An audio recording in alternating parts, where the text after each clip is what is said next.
hardest part is figuring out what you want to master. Focus on your product. Can you tell somebody that they suck? You gotta just go, this is exactly what I want to do for a living. You can't even tell somebody that their breath is life.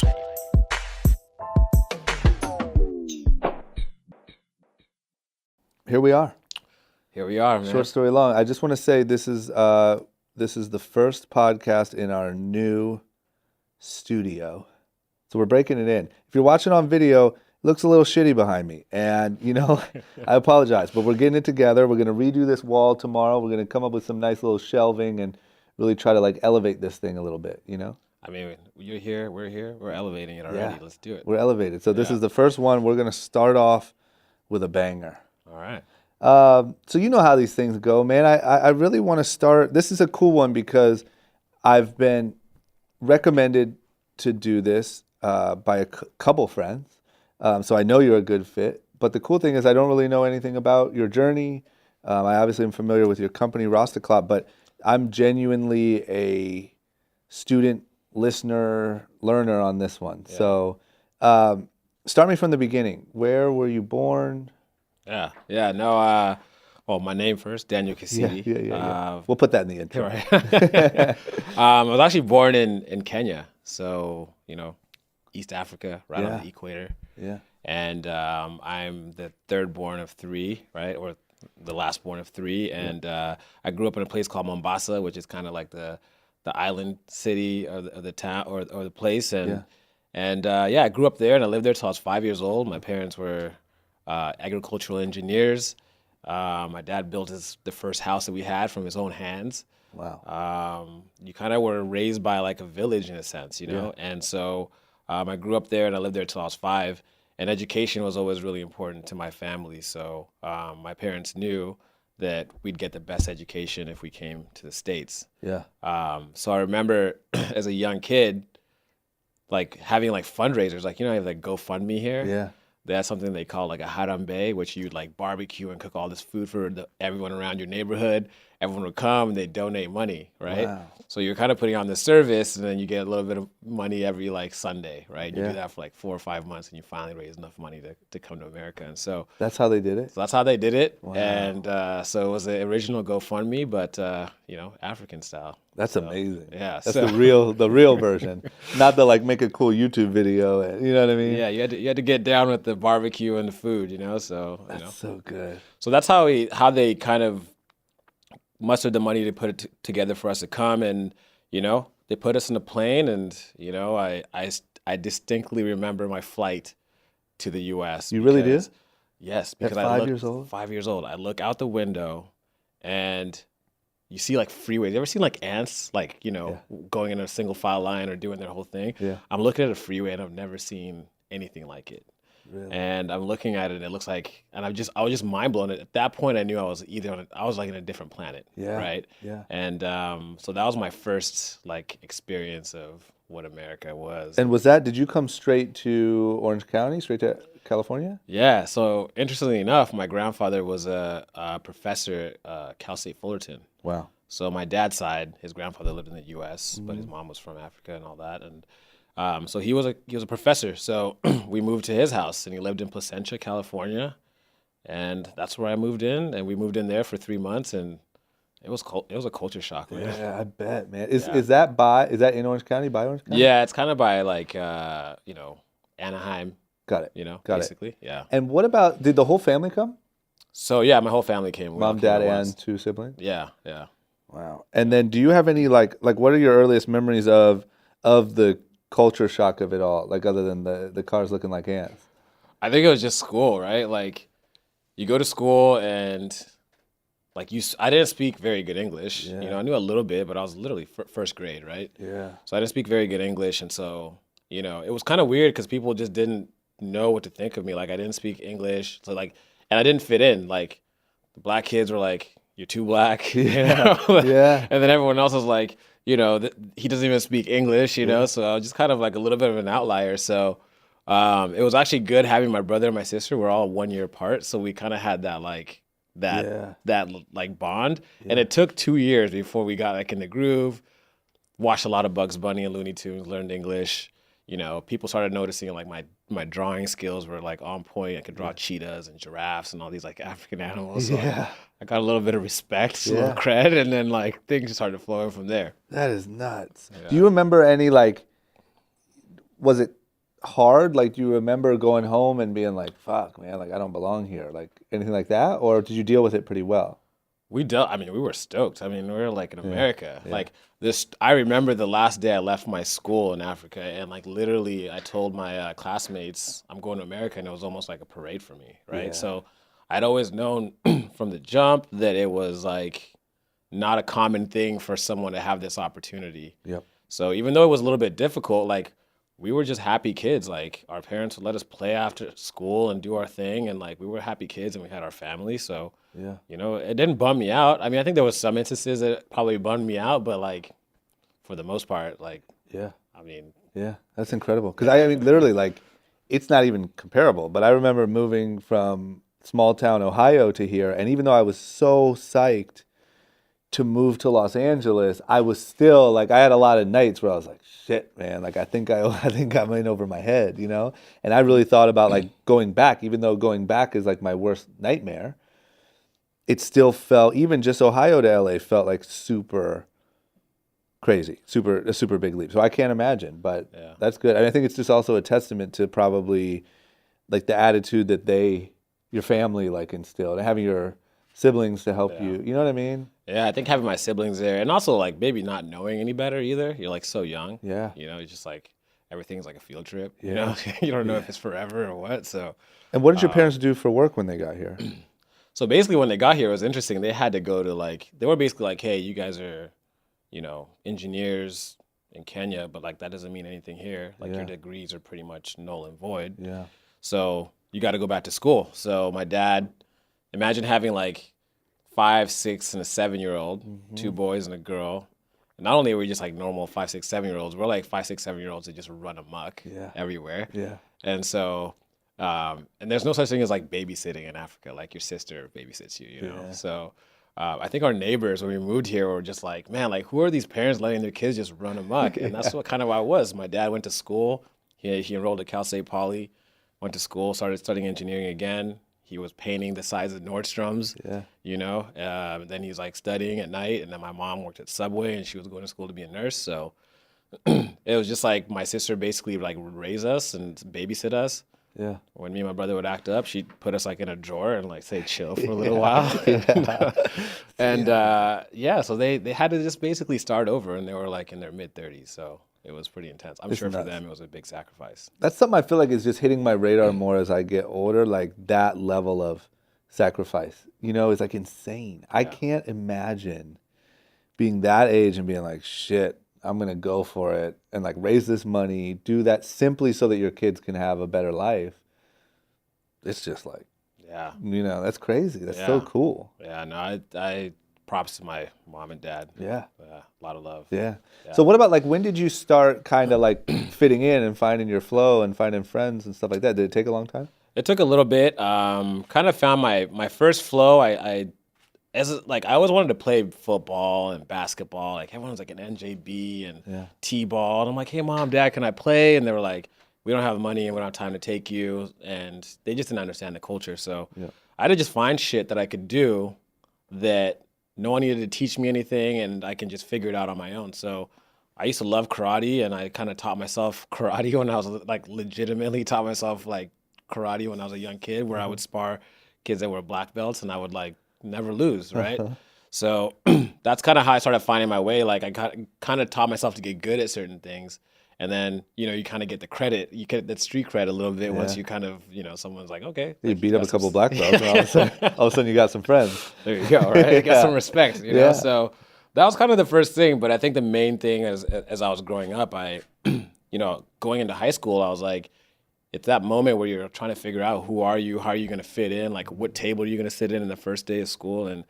And everyone in my neighborhood skateboarded, you know? My older brother skateboarded, and you know, it just seemed like the cool thing to do. Like everyone that was cool was doing it. And, you know, I think I wanted to just try it out, and my brother hated that I did anything that he did. Yeah. Because I was like the annoying little brother. Of course, yeah. And so I picked up a skateboard, and the skateboarding was awesome because my mom didn't have to take me anywhere. Yeah. One of my boys gave me a deck. The other one gave me some trucks. Someone gave me some wheels. Piece it together. Yeah. And you're on your way. That's all you need. So I started doing it, but I started doing it behind my brother's back because he could get mad. He would break my board. So I come home, I'd hide my board in the bush, and then go upstairs and no, I didn't go skate today. Yeah. Everything's good. But like on the low for like a year, I'm like putting in work. Yeah. So that's kind of my first thing that I kind of found that built a community around me of people that, Yeah, that's so good. Did you ever get better than him? You did, didn't you? Yes, I did. Was there like a phase where like you started like being able to do shit he couldn't, and he's like, man, I'm gonna. Yeah, I mean, I was basically, it's like skateboarding is like surfing, right? Like you can't be like the new guy at like if you're gonna learn how to surf, you can't be like the noob at the beach, right? You got to go to like a side beach or somewhere where you can train. Yeah. Skateboarding is the same way. I had to go to skate spots where no one else was at, and that's where all the people that sucked went.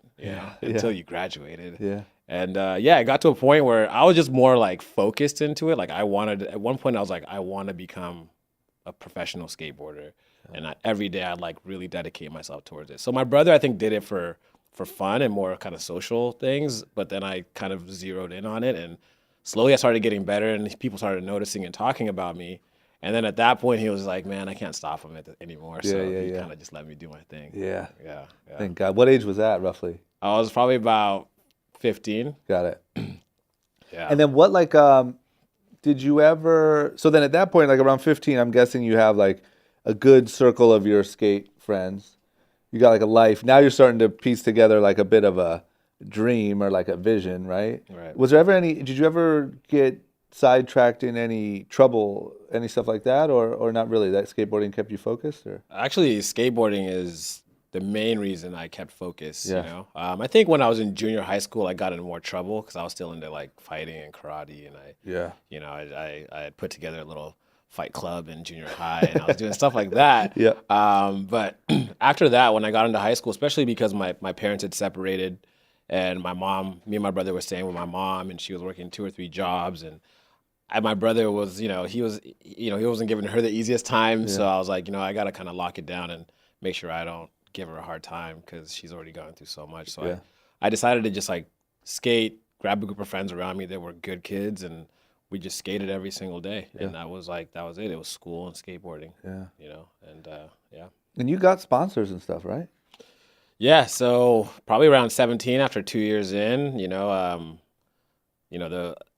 wanted to. I obviously couldn't afford skateboarding. It's like it was still like $40 a skate deck and bearings and all this and that. So local skate shop that I used to love going to, Liberty Board Shop. They were known to sponsor some kids from the neighborhoods, and so I put a little sponsor me tape together. I had the hardest time putting sponsor me tapes together. Like it would just take forever. So basically, we just went out for 3 days, and you just like started pulling shit out of your ass for 3 days, and made a video. Yep. And then luckily, a gentleman by Tom Winchell, he saw the video, and he was like, man, you got style. I like you. You got a good vibe. Would you ride for Liberty Board Shop? And that was it for me. Dream come true. Thought I'd made it. Yeah. So, life changes. I remember I never made it past the skate shop sponsorship. Yeah. But man, I thought I was crushing it. Yeah. When I was like 15, sponsored by a skate shop.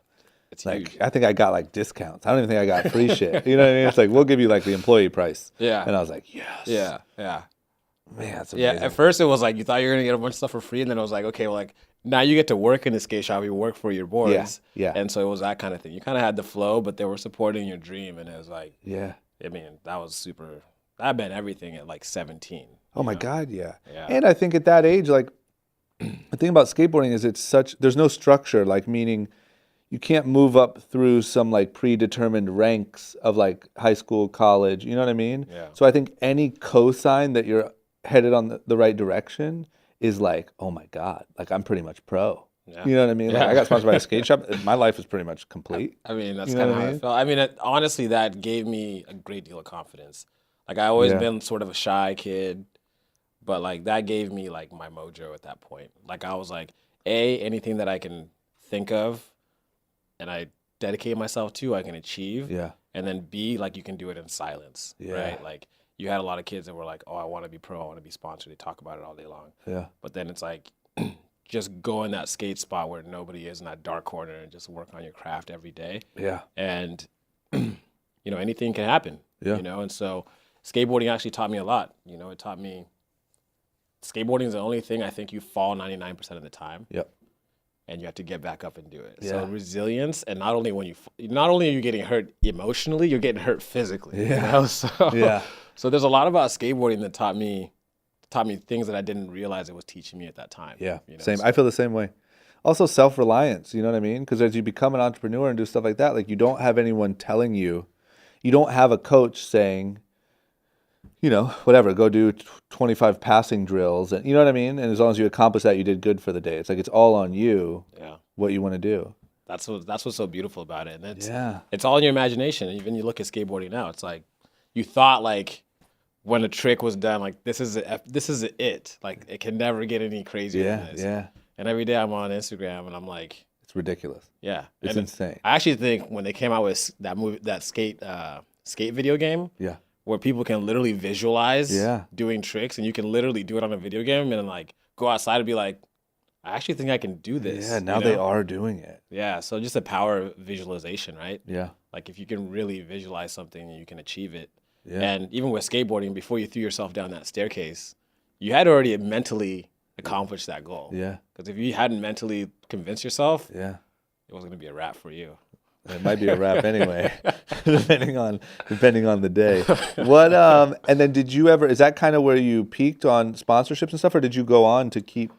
I kind of went on. I kept skateboarding. I mean, I kind of made a goal for myself. Hey, by 20 years old, if I'm not like a professional skateboarder, then I got to keep pushing, right? And when I was at the shop, I was still skateboarding. I was working for the shop, and I was still getting better. And so a shoe company called Action Footwear started flowing me some shoes, and Kareem Campbell was like the god to me at that point in my life. And so so I had basically the board sponsor, I had the skate shop sponsor, and I had a shoe sponsor, and that's kind of where I took it to. And kind of rode that for the next 3 years. And so that was kind of my skate career. It was like high school and a little bit out of high school, and then realizing like, hey, if you can't accomplish your goal by a certain date, like give myself a deadline, like you need to look and keep pushing elsewhere. That's pretty amazing to have that level of like accountability, because I feel like one thing that I talk about a lot too is that a lot of times people have dreams that like they don't give up on until it's too late,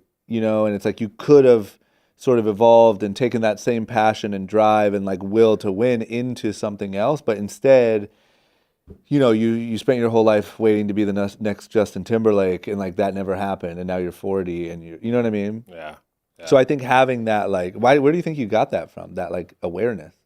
I mean, to be honest with you, it was just like looking around me, right, and seeing like a lot of people that have tried to accomplish this dream, and are 35, 40 still trying, right, and understanding that there's a lot of factors that go into like being a professional skateboarder, and sometimes it's not just how well you skateboard. So I just didn't want to be that. I didn't want to be the old dude at the skate park at the end of the day, That's a good life lesson. You know what I mean? Never be the old dude at the skate park. Yeah. Not to hate on him, but it's like I didn't want to be that. But that's like being, it's the same as being the old dude in the club, the old dude in, never wear out your welcome in life. Yeah, exactly. Just whatever you do, don't be the old dude at the skate park. So then what'd you do from that? What was, like, you kind of came to this point where you're like, all right, shit, time's up. Yeah. Then where do you go from there? Well, from there, I decided to work for that shoe company. So, I started, I asked them like, hey, can I get a sales job? And they were like, hey, we got this East Coast sales position open. And so I jumped on that. So I worked for Action and I did East Coast sales. I was like 20 years old. They were flying me to the East Coast. I was meeting up all these shops. I was making some decent money, and I was just like, I just went after it. I started honing in on my sales skills. And I just want to ask you, what was that like? Because I grew up skateboarding, so I can relate to like the skater mentality, right? One thing about skater mentality, especially how I grew up, is like, it's kind of looked down upon to like put yourself out there. like a job is looked down upon. All these things are looked down upon. A sales job, on the other hand, is one of the most like aggressive, assertive. Like you got to be out there. You got to be up front. You got to make it look like everything you're selling is the best thing in the world. Like, was it hard to transition that, or was that already kind of your natural personality? And you're like, oh shit, this is fun. Like, how did that go? Yeah, it was pretty easy for me because you still have parents that like brought you here to like go to college and do this and that and have like a legitimate job, quote unquote.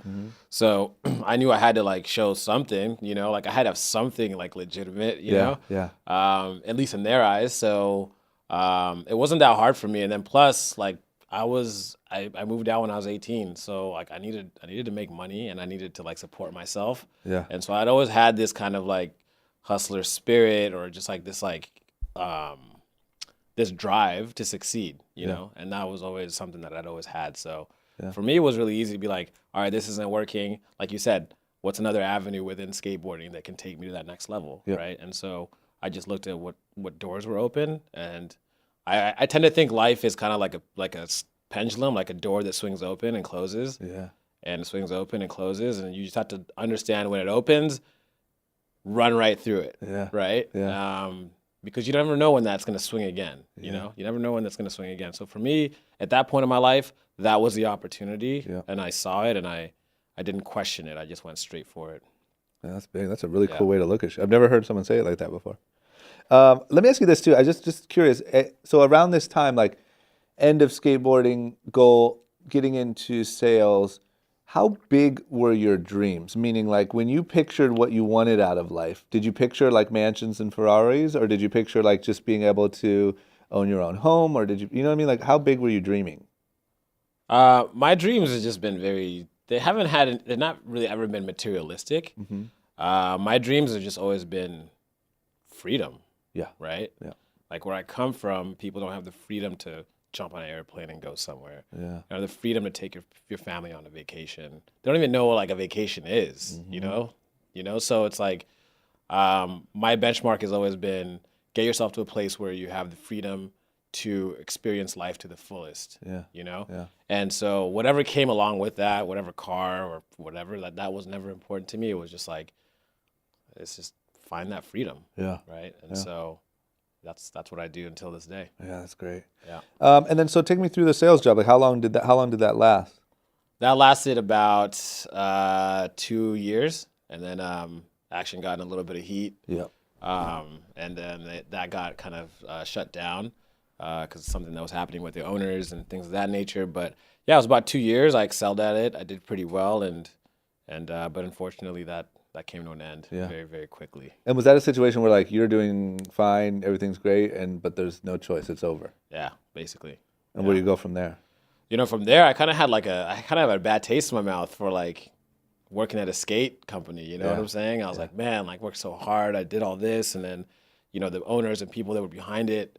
Not to name any names, because I don't even know the names. But whoever was behind it wasn't doing something legitimate, and you know, it kind of got taken from underneath me. So at that point, I was like, I want a complete change. Like, I don't want to necessarily work within the skate industry.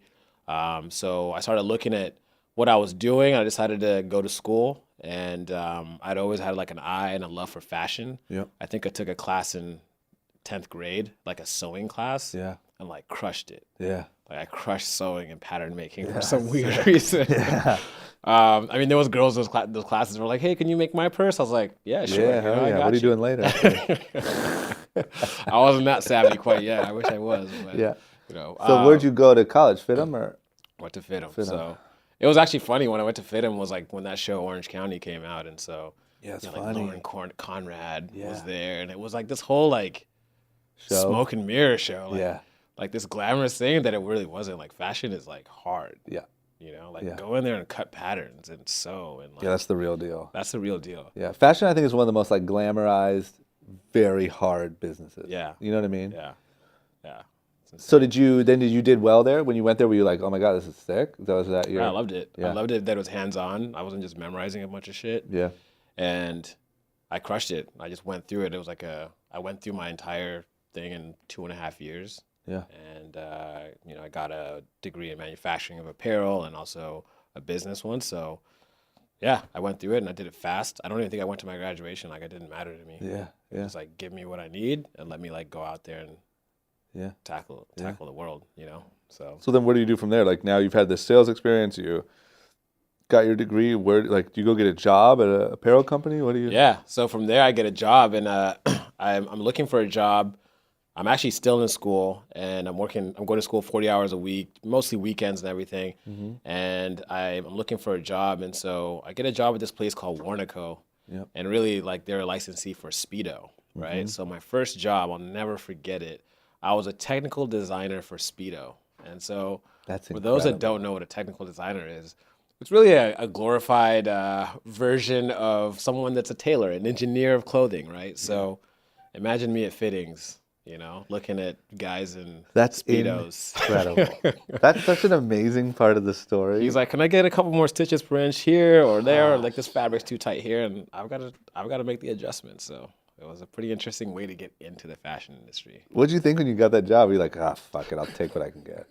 Like, what do you say? Exactly. I can't think of anything funnier Yeah, to be your I mean- first as a technical designer, like the guy who has to inspect the cut of Speedos on men. Man, and if you look at me like physically, like I'm not the person that's gonna like make people feel super comfortable in a fitting. You know what I'm saying? Like, so it was just like an odd job, like for odd like person. But I was in school and I got the job while I was in school. I had no certification or nothing. Yeah. So I was just like excited to have a job and get my feet wet. But That's great. but yeah, it was interesting. I mean, we did male fittings, we did female fittings. So Yeah, you know, that's it cool. At was- least you had to mix it up a little bit. Yeah, mix it up. Finally, It was good. today's female day.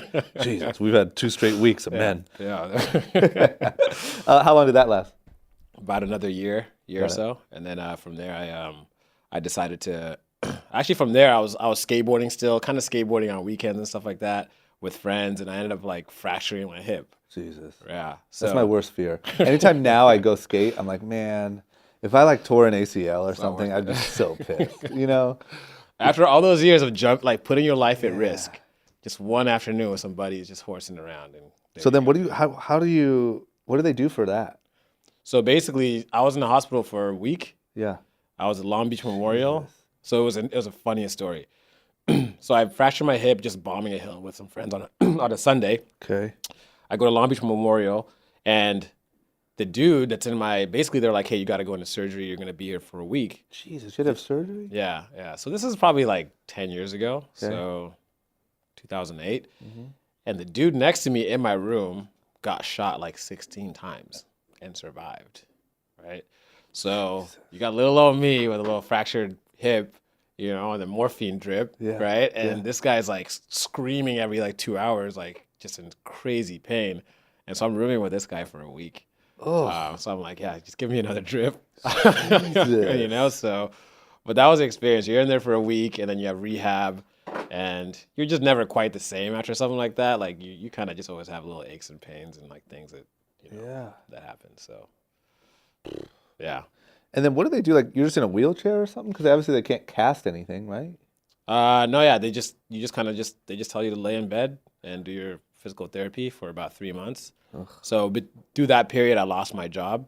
And they were like, hey, we got to hire someone else for this. And so I basically was just like in bed for 6 months. Yeah. And that was sort of the moment in my life where I'm like, man, like I've got to like, when you have that much time, Yeah. like just to think, Yeah. I was like, man, I got to really like do something with myself, you know, like, and it kind of like struck that chord of like, okay, what am I going to do with my life, you know? So right after that, I got a job. My last job was at a licensee for Levi's and Reebok. Yeah. And I was doing the same thing, technical design. Got it. And this company was like really awesome because it was the first time I'd ever worked at a company where I could actually work with someone from production and development and marketing and sales. And I kind of got to see the whole like synergy of how a business works. Yep. And I just soaked it up. Like I did that for 3 years.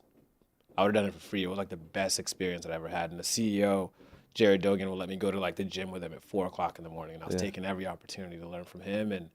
And you know, so I just took that opportunity, and that was the first job that I was like, I knew in my mind I wanted to start a business, but I was like taking notes. Yep. You know, I wasn't just going to work to go to work. It was like, it was education. Yeah. So that's where you like really caught the bug, was there.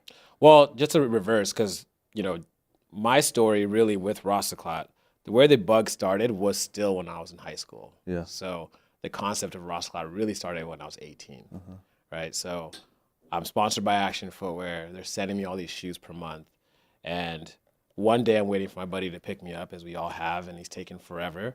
And I decided to take one of my extra shoestrings and make a bracelet just for myself. Yeah. Just like self-expression, being artistic, creative, like I always have been. Yep. And I put this bracelet together, I braid it together, I take a lighter and I fuse it together. And it's just like this like clunky little fuse. And it's just like, you know, this thing that I braid together. And it was just like something for myself. Yeah. I go to school the next day and like 10 of my buddies were like, hey, Daniel, that's a really cool bracelet. Can you make me one in this color and that color? Remember, in like early 2000s, everyone wanted to match their whole kit. Yeah. You know, so Yeah.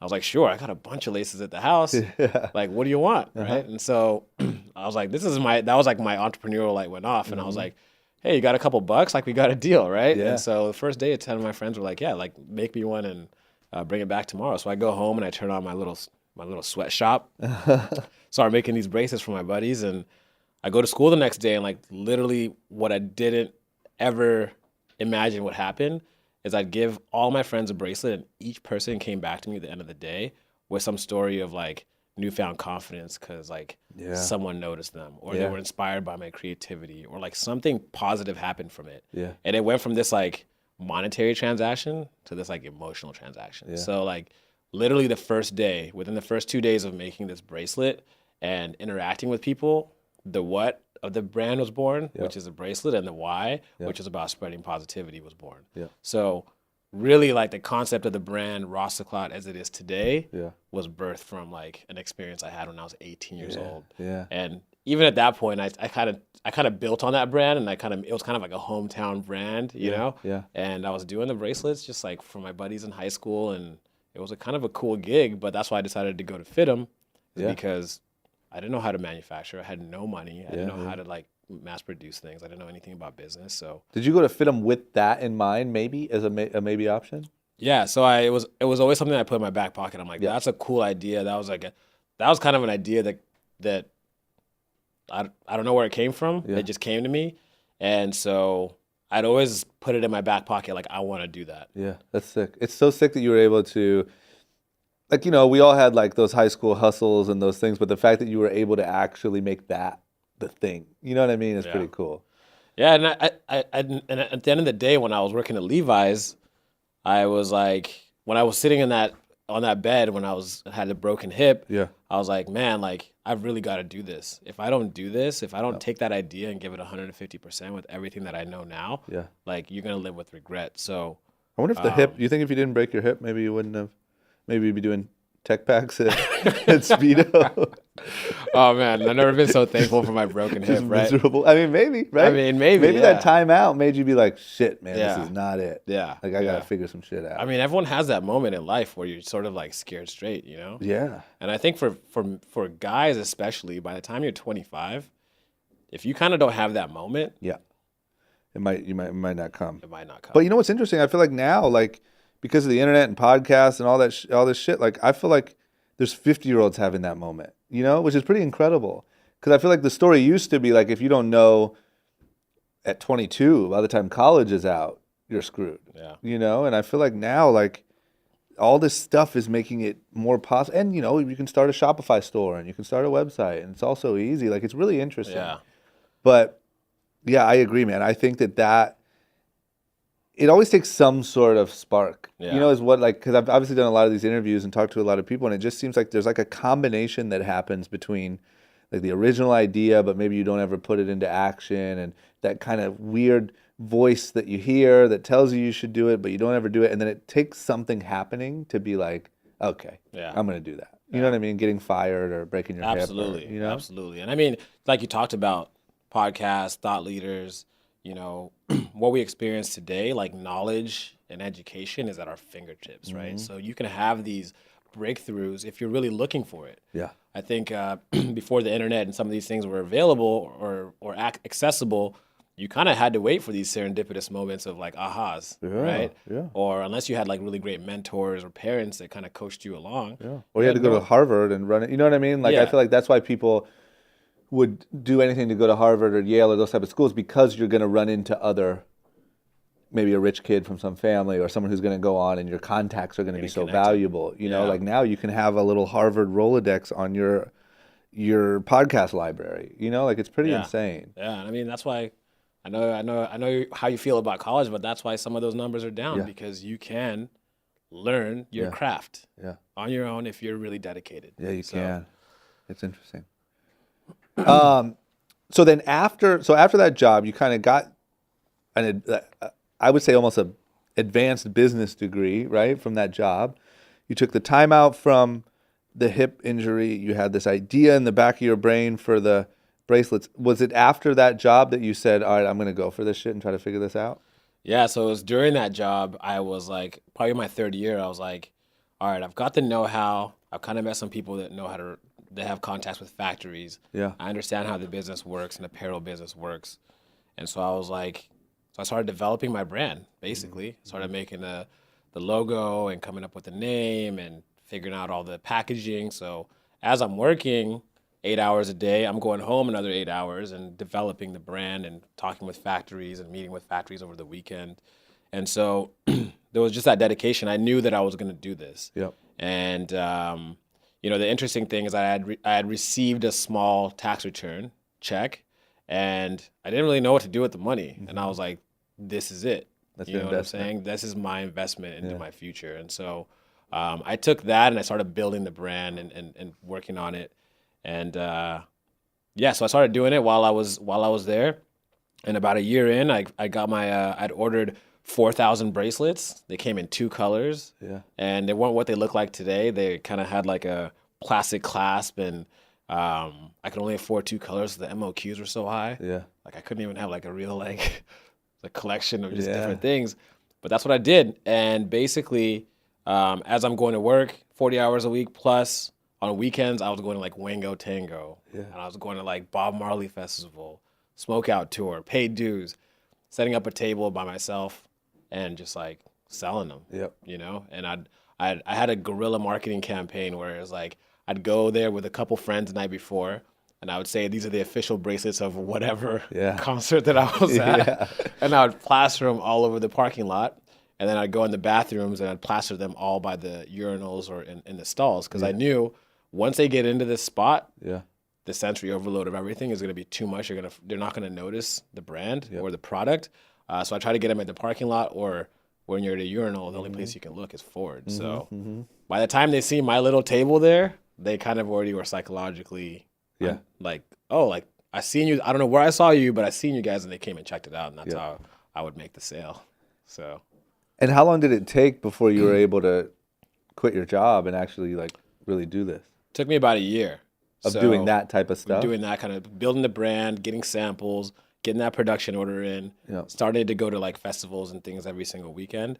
After about a year, and I did pretty good that first year, honestly, for like a one-man show. That first year, I did pretty good. I was actually making more money than I was making working. Really? At my real job. Jesus. So that was comforting, but I knew it wasn't like the momentum wasn't like real, right?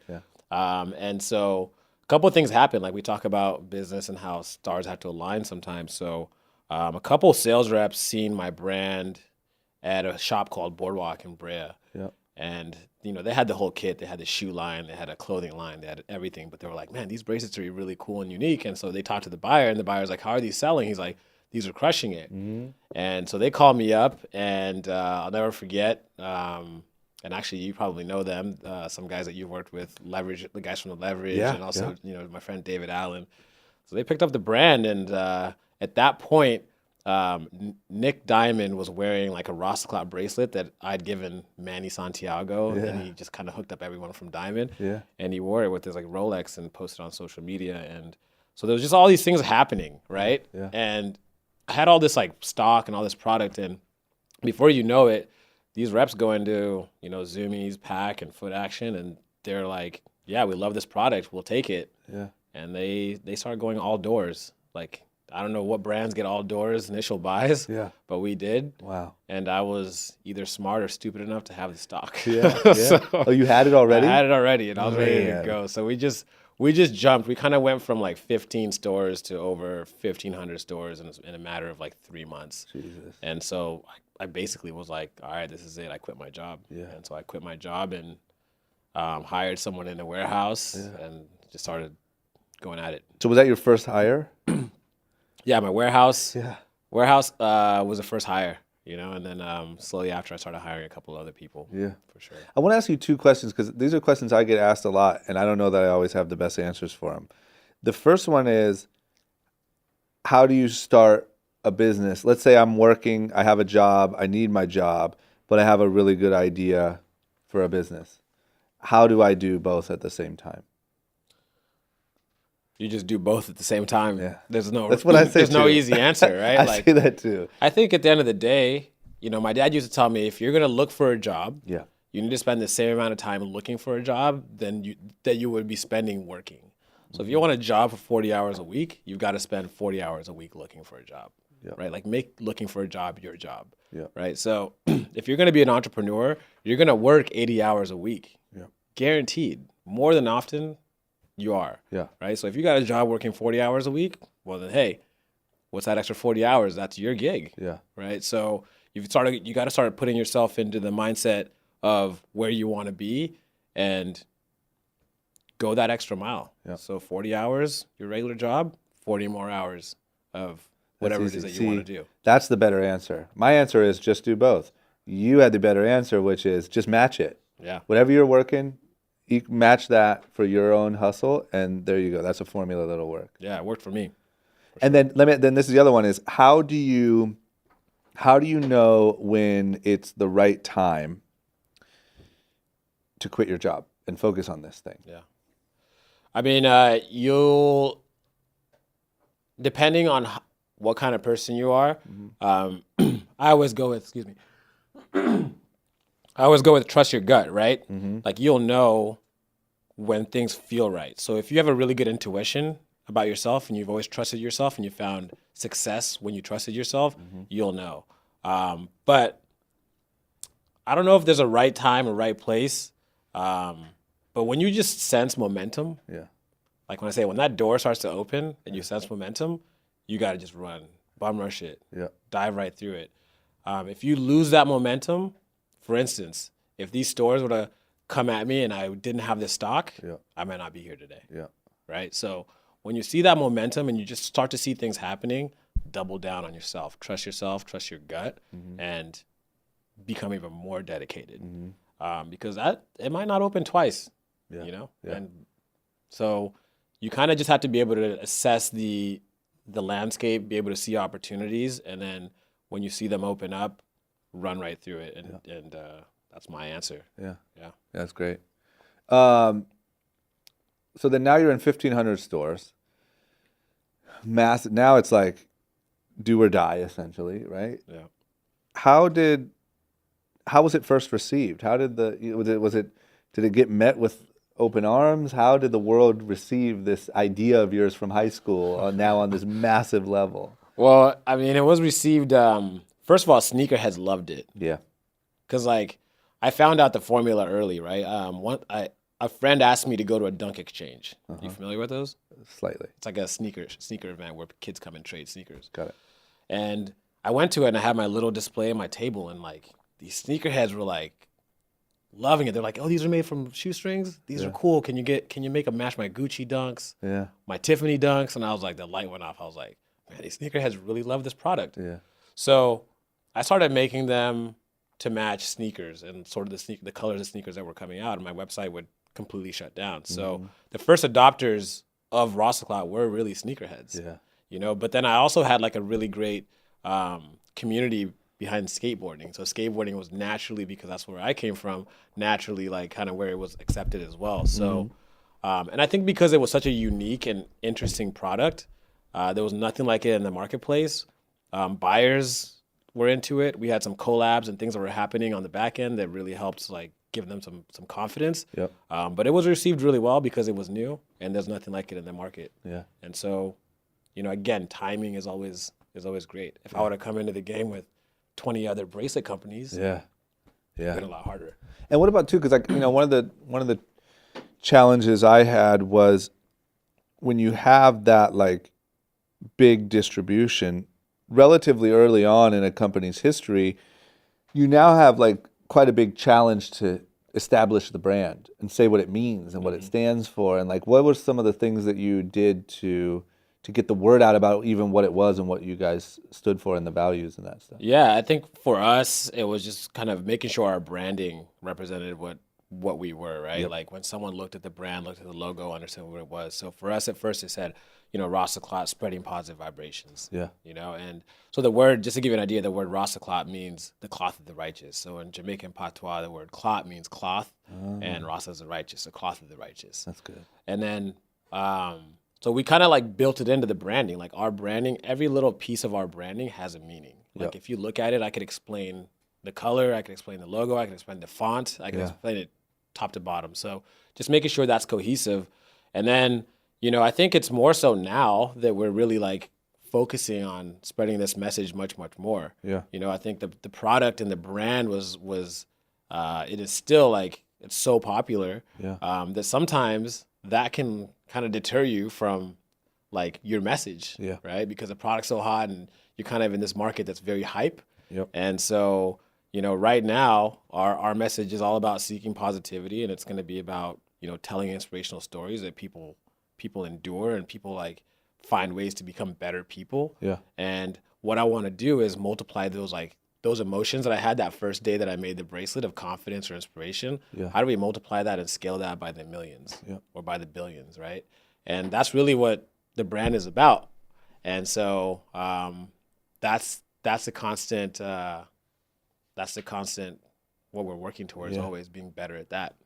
And how do you do that now? Like, do you communicate that on social media, or like, what do you do to?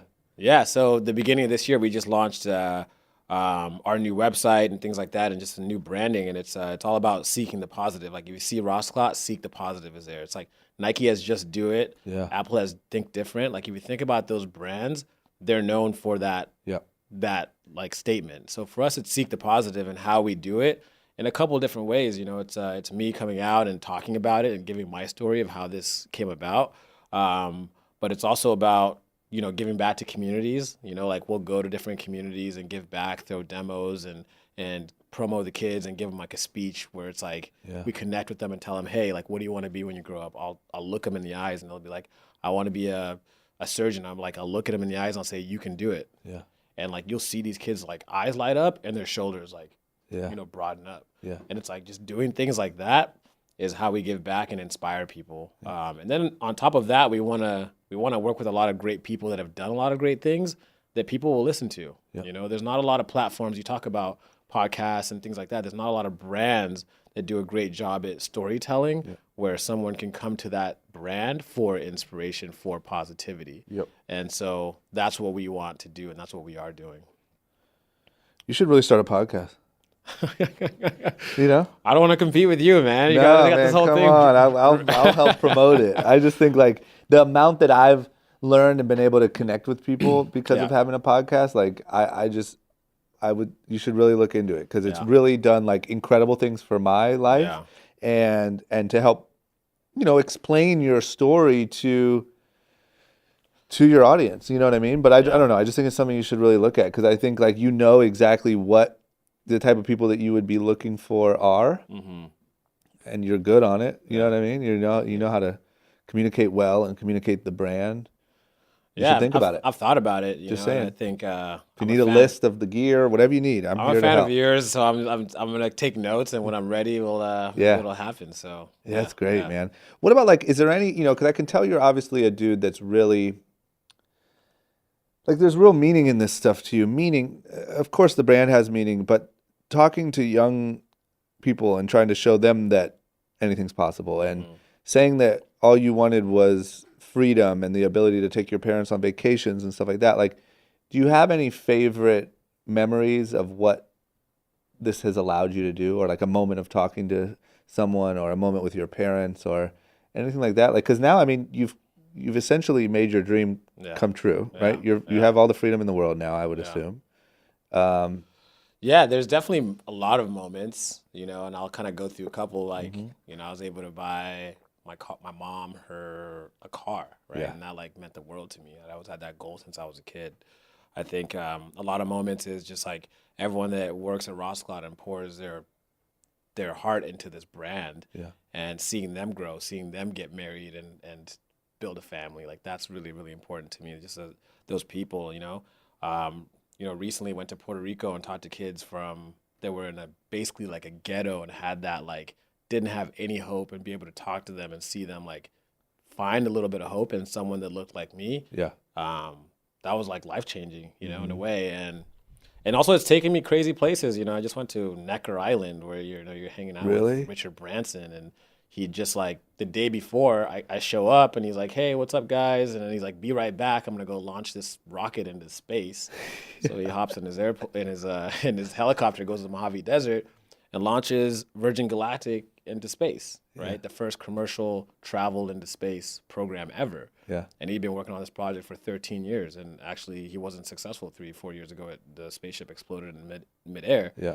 So being around those type of people and seeing that level of purpose and that level of thinking big, this is beyond streetwear. It's beyond sneakers. It's about changing people's lives, and it's about making a dent in this world Yep. that outlives us.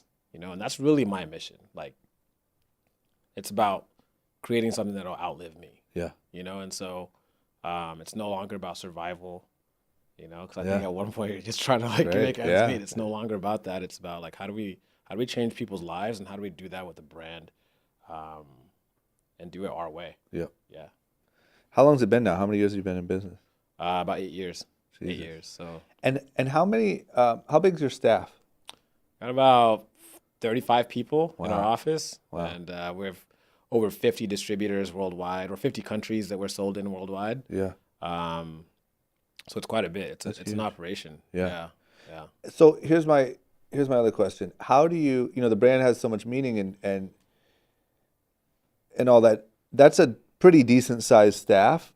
How do you keep them on track with what the brand means? And like, do you do anything? You know what I mean? Like, do you send Monday morning emails like, "Hey guys, just a reminder, anything's possible"? You know what I mean? Like, it's hard because I have like low 30s. Yeah. And I'll find that times I just feel like it's kind of getting out from under me, and like the reason for why we're all here more than just selling T-shirts is not getting across. How do you do that? Yeah, I think when you're an entrepreneur, not even an entrepreneur, visionary, right? You've got to like consistently, in a consistent, compelling and concise manner, like communicate that vision. And so in different ways, you got to be really creative. Like I do that. Like every Sunday, I'll send a positive vibrations quote like of the that. week. I'll do that. Every 3 months at Rosclot, we shut off our computers, leave the office, and go do something good for someone else. Yeah. Right. So those are things that we've just been able to build in that culture. And then, I'm constantly, even if I'm at lunch with, we call each other Pride members, because when our logo's a lion, and lions, when they form a family, it's called a Pride. Yeah.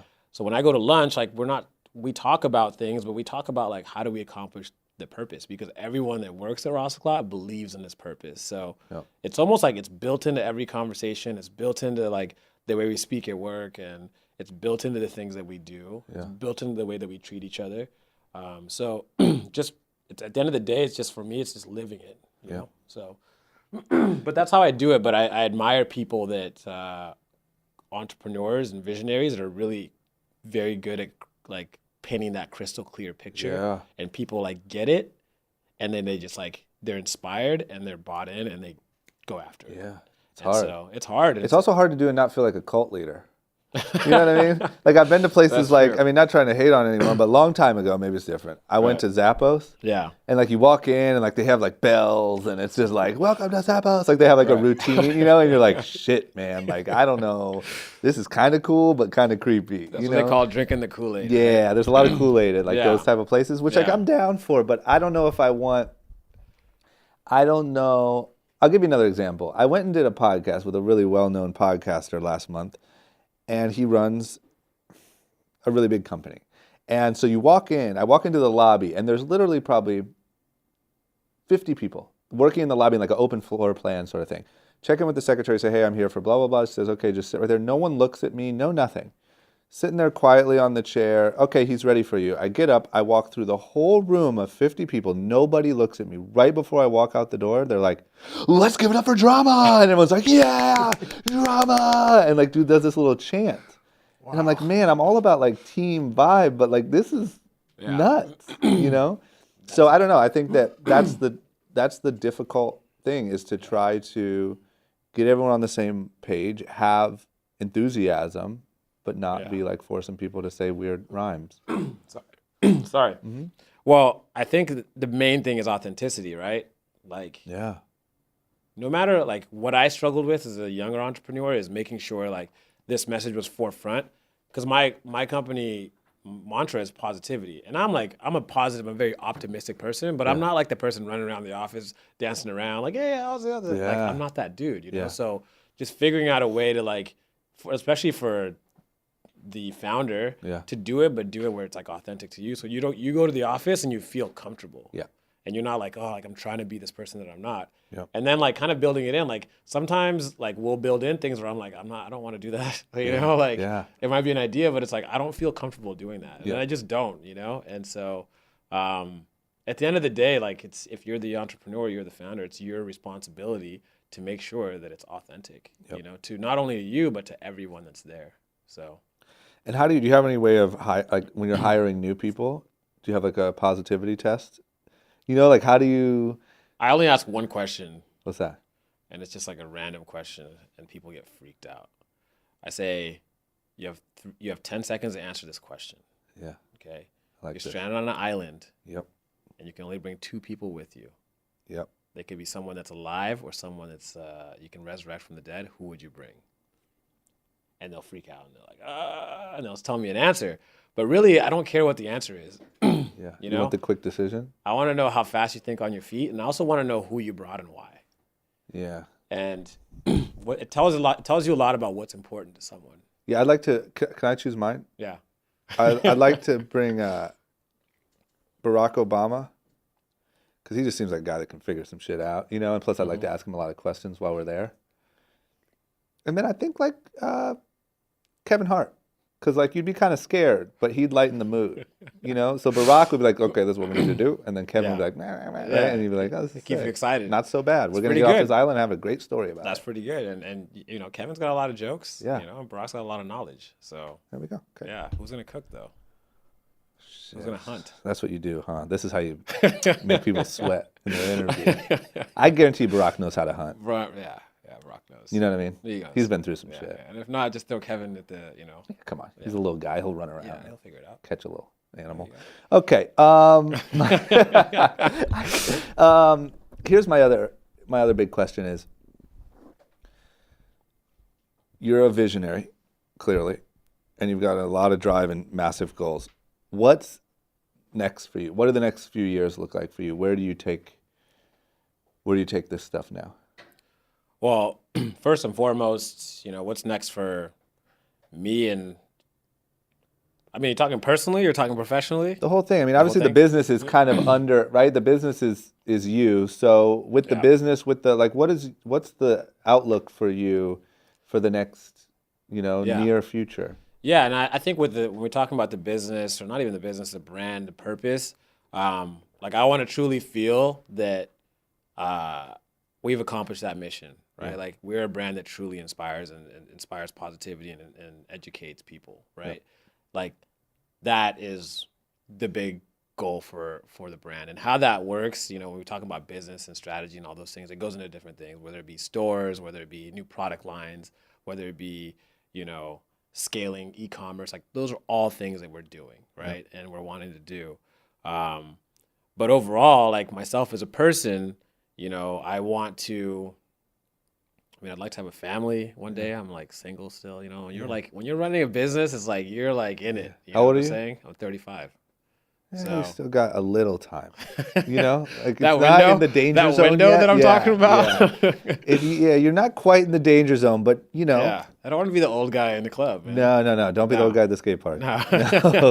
No. But no, I think overall, my purpose in life and what I want to do is just like always figuring out ways to come out with great ideas that that change people's lives. Yep. So with Rostoclot, I have that opportunity and I have that mission. I don't think I've accomplished it quite yet.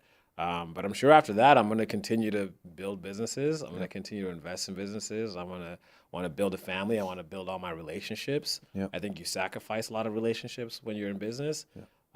And so it's almost like rebuilding those relationships too, you know? So that's what's important to me is accomplishing the purpose, but also rebuilding and building relationships that are meaningful and lifelong. Yeah. Okay, you can go back in time, right? You have a time machine here on Short Story Long. All right. And you're going to go back in time, and you are, all of a sudden, you open your eyes, and you're on that airplane next to little 5-year-old Daniel.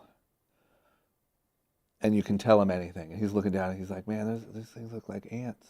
Like, where the hell are we? Do you see these highways? And you can tell yourself anything to set yourself up for this journey, now knowing everything you know. What would you tell that young version of yourself? I would tell him that the things that you say to yourself in those quiet moments matter. That's good. Those things really matter. And so speak positively to yourself and you'll manifest great things. Speak negatively to yourself and you'll manifest negative things. And that's exactly what I would tell him. And there you have it, my friends. That's how you end a podcast. That's how you shut down a brand new room. Let's go. Bam. Tell people where to find you, where to get more positivity. And just in case maybe there's a future wife listening, tell her where to find you. Well, you can find my company, Rostoclot, at Rostoclot on Instagram. You can find me on Instagram at Daniel Kasidi, Kasidi, Daniel.Kasidi. But yeah, Rostoclot.com, Daniel Kasidi. Happy to be here. Thank you so much for giving me the opportunity to share my story. Yeah, thank you, man. You crushed it. And you've inspired me quite a bit. Thank you. And I'm hoping that continues to happen. Yeah, our visions are very similar. So Yeah. I think there's a lot we can do in the future. Absolutely. There it is. Guys, Absolutely. Thank you so much. Daniel, thank you, man. Appreciate it, bro. Crushed it. Yeah. Guys, if you like that and you want to see more like it, as well as vlogs, other web series, and all the random stuff that I'm doing here on YouTube, don't forget to click that subscribe button. You won't regret it, I promise.